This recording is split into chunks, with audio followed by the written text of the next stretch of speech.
సింగరేణిపై BRS నేతలు దుష్ప్రచారం చేస్తున్నారని మంత్రి పొన్నం ప్రభాకర్ మండిపడ్డారు. గత ప్రభుత్వం 30% అధిక కేటాయింపులతో టెండర్లు అప్పగించిందని ఆరోపించారు. బీఆర్ఎస్ హయాంలో కాంట్రాక్టులు పొందిన వాళ్లు ఇప్పుడు చెడ్డవాళ్లు అయ్యారా అని ప్రశ్నించారు. తెలంగాణ ప్రభుత్వంగా శాసనసభ తీర్మానం చేసి సిబిఐ విచారణకు కోరితే ఆ అంశం మీద తేలుగుట్టిన దొంగల్లాగా ఇద్దరు కలిసి ఈరోజు ఆ అంశాన్ని చర్చకు రాకుండా చేస్తా ఉన్నారు.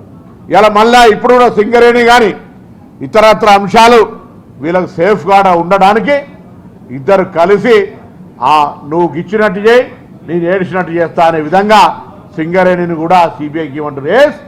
2014 నుంచి జరిగినటువంటి అంశాలన్నీ ముందుగా ప్రజలకు చెప్పడానికి జరుగుతున్నటువంటి పరిణామాలు చెప్పే ప్రయత్నంలో మీరు చేసిన అసత్యపు ఆరోపణలు, ఇచ్చినటువంటి 20 అలాట్మెంట్స్ ఎక్సైజ్ రోడ్తో ఒకటైతే 38% ఇచ్చినారని చెప్పడానికి మీరు ఇలా ఆర్టీఐ కింద డెమోక్రటిక్గా ప్రజాస్వామ్యం గురించి ఆలోచించే వాళ్ళు ఎవరైనా, ఏ జర్నలిస్ట్ అయినా వాస్తవాలను తెలియజెప్పే ప్రయత్నం చేయడానికి ఆ సింగరేణి అలాట్మెంట్స్ అన్నింటినీ తెప్పించుకొని ప్రజల ముందు ఉంచాలని